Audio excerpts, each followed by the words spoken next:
Good day to you all, and welcome to this 14th day of January and day 14 in our journey through the scriptures.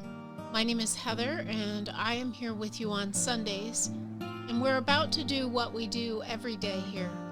We are coming to the scriptures because they bear witness to Jesus, the source of life. So we are here together with people from all around the world, asking the Holy Spirit to illuminate the scriptures so that we are able to see Jesus and have our hearts drawn to Christ, warming ourselves around the fire of God's love.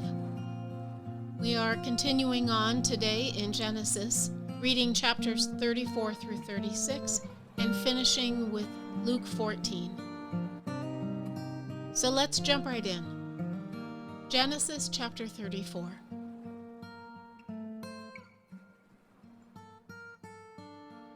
One day, Dinah, the daughter of Jacob and Leah, went to visit some of the young women who lived in the area. But when the local prince, Shechem, son of Hamor the Hivite, saw Dinah, he seized her and raped her. But then he fell in love with her, and he tried to win her affection with tender words.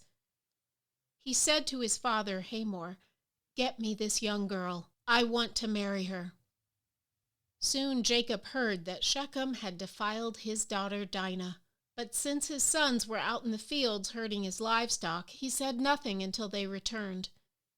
Hamor, Shechem's father, came to discuss the matter with Jacob. Meanwhile, Jacob's sons had come in from the field as soon as they heard what had happened. They were shocked and furious that their sister had been raped. Shechem had done a disgraceful thing against Jacob's family, something that should never be done. Hamor tried to speak with Jacob and his sons. "My son Shechem is truly in love with your daughter," he said. "Please let him marry her. In fact, let's arrange other marriages too. You give us your daughters for our sons, and we will give you our daughters for your sons. And you may live among us. The land is open to you. Settle here and trade with us, and feel free to buy property in the area." Then Shechem himself spoke to Dinah's father and brothers. "Please be kind to me and let me marry her," he begged. "I will give you whatever you ask. No matter what dowry or gift you demand, I will gladly pay it. Just give me the girl as my wife." But since Shechem had defiled their sister Dinah, Jacob's sons responded deceitfully to Shechem and his father Hamor. They said to them, "We couldn't possibly allow this because you're not circumcised. It would be a disgrace for our sister to marry a man like you. But here is a solution. If every man among you will be circumcised like we are, then we will give you our daughters, and we'll take your daughters for ourselves. We will live among you and become one people. But if you don't agree to be circumcised, we will take her and be on our way." Hamor and his son Shechem agreed to their proposal.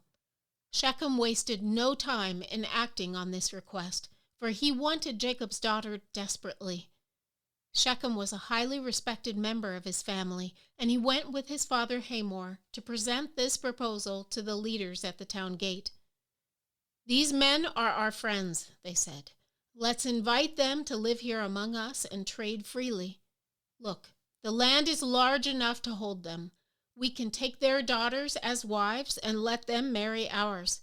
But they will consider staying here and becoming one people with us only if all of our men are circumcised, just as they are. But if we do this, all their livestock and possessions will eventually be ours. Come, let's agree to their terms and let them settle here among us." So all the men in the town council agreed with Hamor and Shechem, and every male in the town was circumcised. But 3 days later, when their wounds were still sore, 2 of Jacob's sons, Simeon and Levi, who were Dinah's full brothers, took their swords and entered the town without opposition. Then they slaughtered every male there, including Hamor and his son Shechem. They killed them with their swords, then took Dinah from Shechem's house and returned to their camp. Meanwhile, the rest of Jacob's sons arrived, Finding the men slaughtered, they plundered the town because their sister had been defiled there. They seized all the flocks and herds and donkeys, everything they could lay their hands on, both inside the town and outside in the fields. They looted all their wealth and plundered their houses. They also took all their little children and wives and led them away as captives. Afterward, Jacob said to Simeon and Levi, "You have ruined me. You've made me stink among all the people of this land, among all the Canaanites and Perizzites. We are so few that they will join forces and crush us. I will be ruined, and my entire household will be wiped out. But why should we let him treat our sister like a prostitute?" they retorted angrily. Genesis 35. Then God said to Jacob, "Get ready and move to Bethel and settle there. Build an altar there to the God who appeared to you when you fled from your brother Esau." So Jacob told everyone in his household, "Get rid of all your pagan idols, purify yourselves, and put on clean clothing. We are now going to Bethel, where I will build an altar to the God who answered my prayers when I was in distress. He has been with me wherever I have gone." So they gave Jacob all their pagan idols and earrings, and he buried them under the great tree near Shechem. As they set out, a terror from God spread over the people in all the towns of that area, so no one attacked Jacob's family. Eventually, Jacob and his household arrived at Luz, also called Bethel in Canaan. Jacob built an altar there and named the place El Bethel, which means God of Bethel, because God had appeared to him there when he was fleeing from his brother Esau. Soon after this, Rebekah's old nurse, Deborah, died. She was buried beneath the oak tree in the valley below Bethel. Ever since, the tree has been called Alon Bakuth, which means oak of weeping. Now that Jacob had returned from Padan Aram, God appeared to him again at Bethel. God blessed him, saying, "Your name is Jacob, but you will not be called Jacob any longer. From now on, your name will be Israel." So God renamed him Israel. Then God said, "I am El Shaddai, God Almighty. Be fruitful and multiply. You will become a great nation, even many nations. Kings will be among your descendants, and I will give you the land I once gave to Abraham and Isaac. Yes, I will give it to you and your descendants after you." Then God went up from the place where he had spoken to Jacob. Jacob set up a stone pillar to mark the place where God had spoken to him. Then he poured wine over it as an offering to God and anointed the pillar with olive oil. And Jacob named the place Bethel, which means house of God, because God had spoken to him there. Leaving Bethel, Jacob and his clan moved on toward Ephrath, that is, Bethlehem. Jacob set up a stone monument over Rachel's grave, and it can be seen there to this day. Then Jacob traveled on and camped beyond Migdal Eder. While he was living there, Reuben had intercourse with Bilhah, his father's concubine, and Jacob soon heard about it. These are the names of the 12 sons of Jacob. The sons of Leah were Reuben, Jacob's oldest son, Simeon, Levi, Judah, Issachar, and Zebulun. The sons of Rachel were Joseph and Benjamin. The sons of Bilhah, Rachel's servant, were Dan and Naphtali.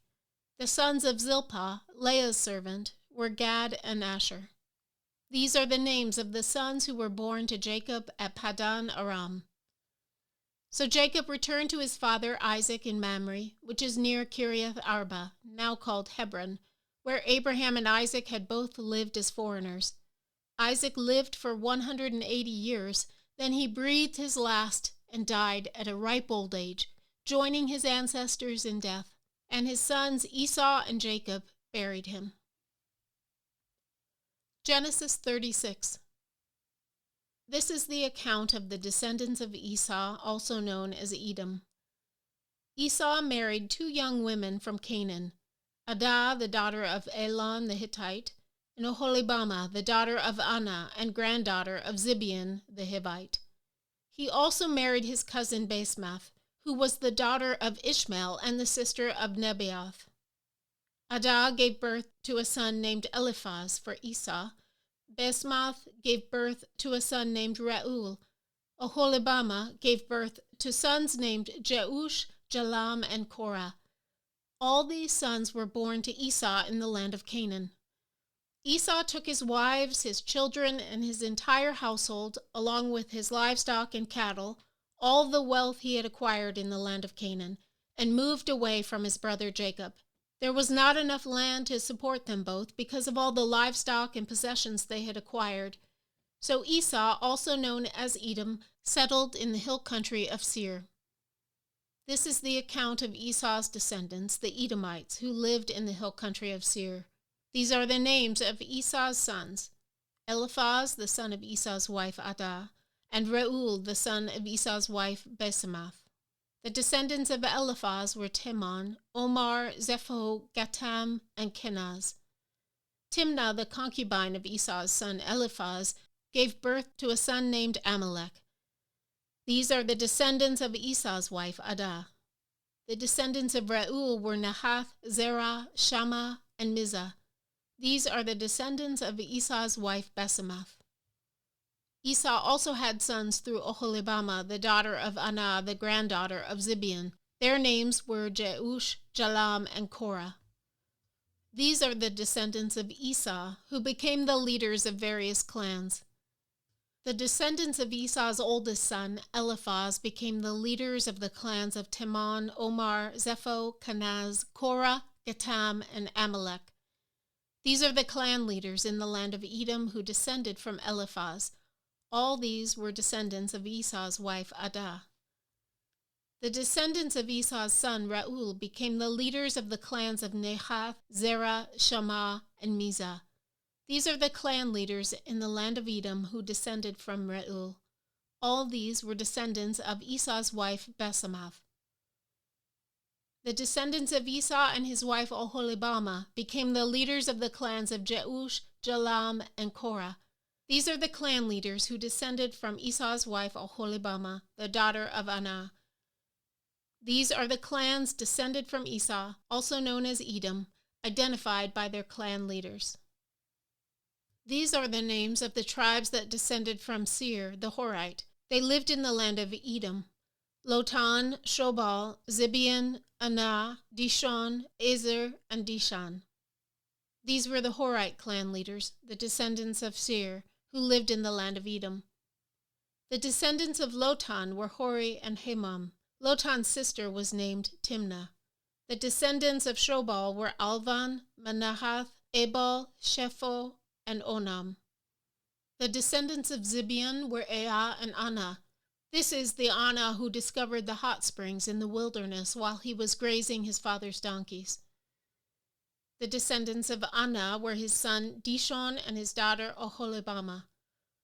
The descendants of Dishon were Hemdan, Eshban, Ithran, and Keran. The descendants of Ezer were Bilhan, Zavan, and Akan. The descendants of Dishan were Uz and Aran. So these were the leaders of the Horite clans: Lotan, Shobal, Zibeon, Anah, Dishon, Ezer, and Dishan. The Horite clans are named after their clan leaders who lived in the land of Seir. These are the kings who ruled in the land of Edom before any king ruled over the Israelites: Bela, son of Beor, who ruled in Edom from his city in Dinhabah. When Bela died, Jobab, son of Zerah, from Basra, became king in his place. When Jobab died, Husham from the land of the Temanites became king in his place. When Husham died, Hadad, son of Bedad, became king in his place and ruled from the city of Avith. He was the one who defeated the Midianites in the land of Moab. When Hadad died, Samlah from the city of Masrekah became king in his place. When Samlah died, Shaul from the city of Rehoboth on the river became king in his place. When Shaul died, Baal Hanan, son of Achbor, became king in his place. When Baal-Hanan, son of Akbor, died, Hadad became king in his place and ruled from the city of Pau. His wife was Mehetabel, the daughter of Matred and granddaughter of Me-Zahab. These are the names of the leaders of the clans descended from Esau, who lived in the places named for them: Timnah, Alva, Jetheth, Oholibamah, Elah, Pinon, Kenaz, Teman, Mibzar, Magdiel, and Aram. These are the leaders of the clans of Edom, listed according to their settlements in the land they occupied. They all descended from Esau, the ancestor of the Edomites. Luke 14. One Sabbath day, Jesus went to eat dinner in the home of a leader of the Pharisees, and the people were watching him closely. There was a man there whose arms and legs were swollen.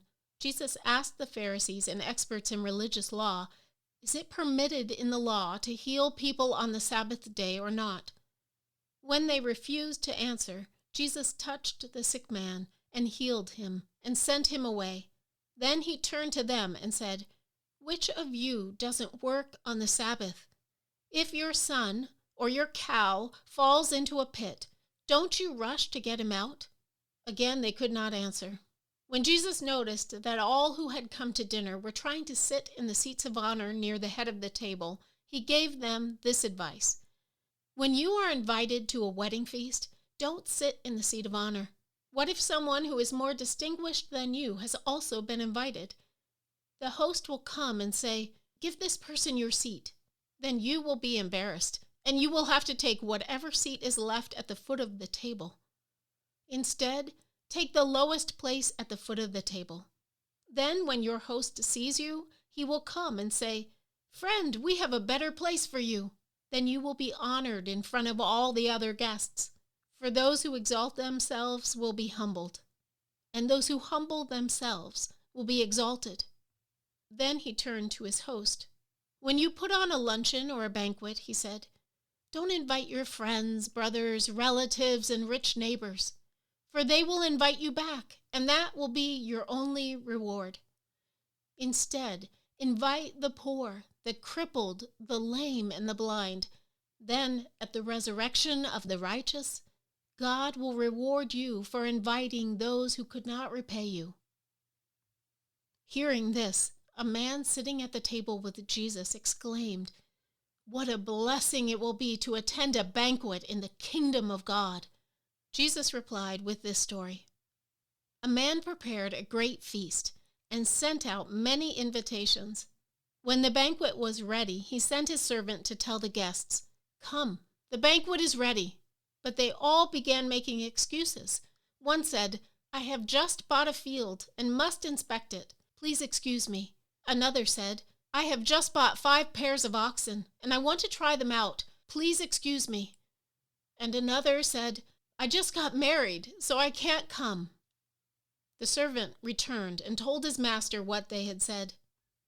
His master was furious and said, 'Go quickly into the streets and alleys of the town and invite the poor, the crippled, the blind, and the lame.' After the servant had done this, he reported, 'There is still room for more.'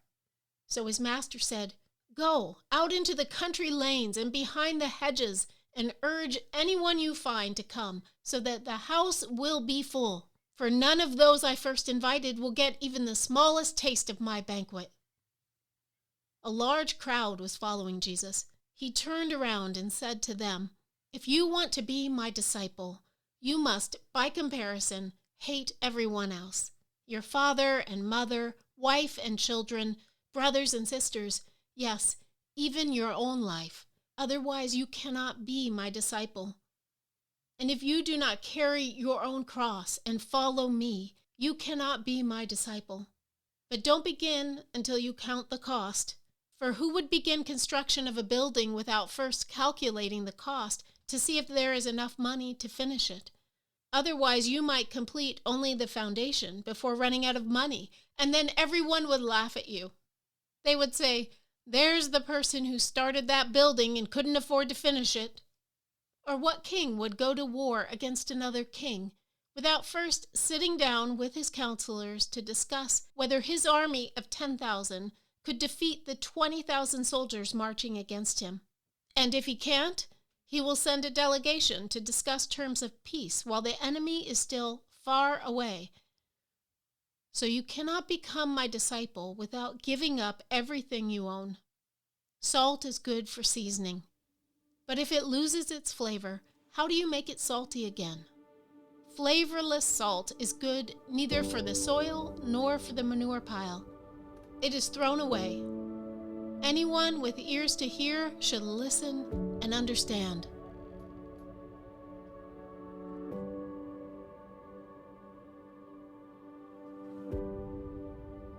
Obscurity.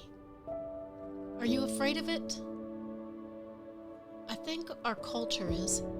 Our culture encourages us to put ourselves forward, create a following, expand our platform of influence, amass things, be recognized as the best.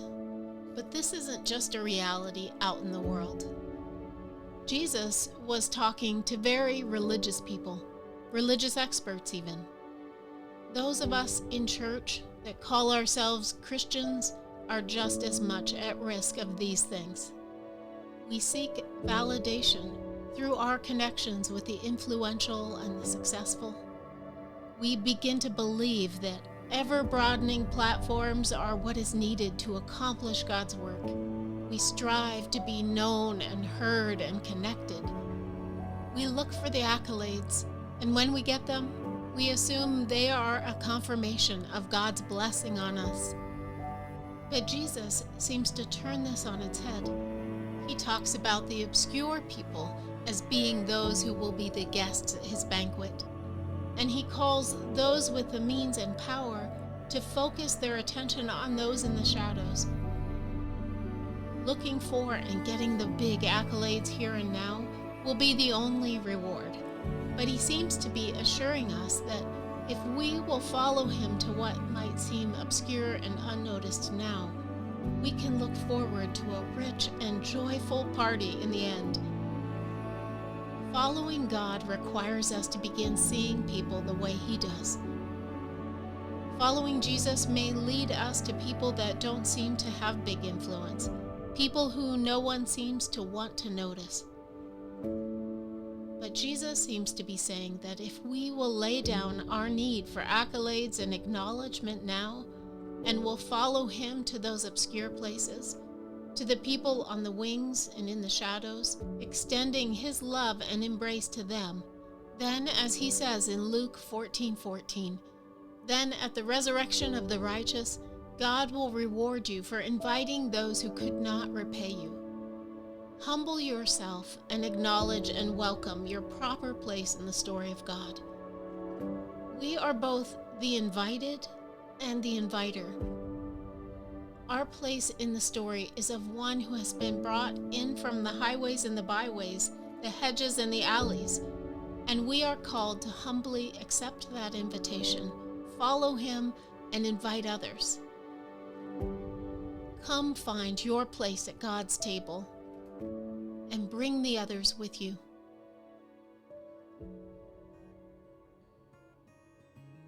DailyRadioBible.com. That's our home base out here on the interwebs, where you are always welcome to stop on by. Thank you for spending this Sunday here with us. We are so grateful for all of you. Just a reminder that we do have a once-a-month email newsletter. If you would like to be on that mailing list, you can go to DailyRadioBible.com and sign up for it there. You can also follow us on Facebook and Instagram. And as always, Hunter will be back with you again tomorrow morning. But until that time, let's go forward. Let the joy of the Lord be your strength. And remember this: you are loved.